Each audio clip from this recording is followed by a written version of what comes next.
Good Saturday, people. It's Dave, here in video format for your entertainment, which is novel because I haven't made a proper video in a while. Like 2 weeks, whatever. Hello. It's nearly a year since we all started this channel, in like a month. It's kind of scary and novel. Just a thought, it popped into my head random because it's like a year since the dawn of nerdfighting, which is pretty awesome. Anyway, I have a number of things I need to talk about today. Number one, ghost stories, because I still haven't done Liz's challenge. I don't have any places to film. I took my camera to school today, but I didn't have time to film anything, and there are no ghosts around school, but there are in the London Underground, if you believe in that kind of thing. And I will post links in the sidebar, sidebar seems to be up here and over here, sidebar, to some awesome YouTube videos about the ghosts of London Underground, which is kind of really scary. Like, there's a station called Bank, which is just north of where I live in the city, and like the ticket office in Bank used to be a crypt. Like, all the bodies were removed in the early 1900s, and they put a ticket office in there, and one of the entrances to the tube station was the entrance to the crypt. So there are ghost stories in that station to be expected. And then there's High Holborn, or Holborn tube station, which is just up from where I go to school. Also has like another platform from an old disused station a little bit further down from it, and apparently there's stories of sounds like mummies from the British Museum and that as well. It's really interesting, and some really scary stuff. I think I only got to like the third video because there was talk of this picture of someone appearing on the tube, like someone took a picture and then a figure appeared in the picture when it was developed, and I didn't want to look at the picture, so I stopped watching because it was kind of scary and it was late at night, and I'm a wuss and I don't like ghosts. Nope. In other news, I am on the editorial board for the Clare Market Review, which is the journal of the London School of Economics Students' Union. I'm sort of a copy editor slash publicity person slash do everything person, I guess.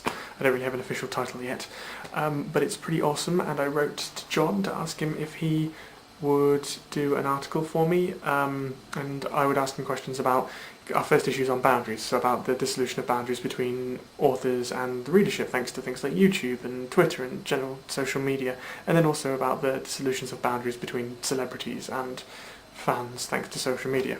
So I need to ask him questions, which I'm currently formulating, and I did mention it to Liz in the nerdfightastic chat, but if anyone has any suggestions of questions that I could ask John in relation to boundaries to do with him on YouTube and his books and Twitter and social media in general, like I explained, please write them below, because I need to send him questions and I need to do it soon because the deadline's the 10th, and he did agree to do that for me, which is very nice of him. And John, if you're watching this, thank you.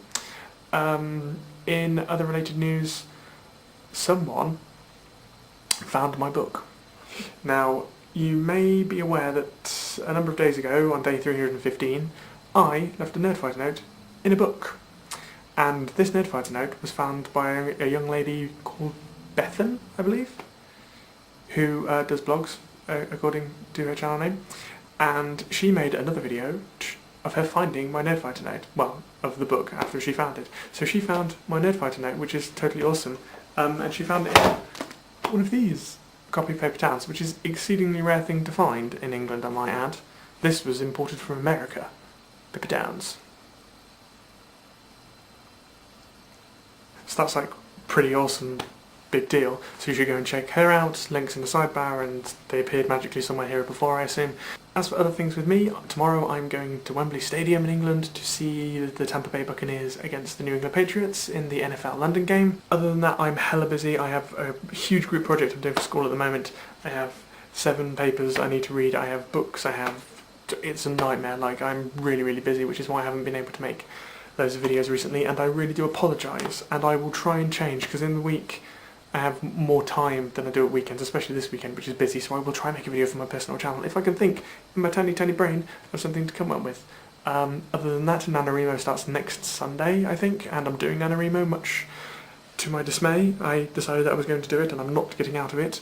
So maybe you can write a suggestion of something I should write about for my NaNoWriMo book, just a general plot line. I have some ideas in my head, preferably something set in London, given that that's where I live and I can go around and research things, which is generally code for going to Starbucks and having hot chocolate. But anyway, so I don't have much more to say, everybody. I hope you have a smashing week, and Liz, I will see you tomorrow. Tatty bye.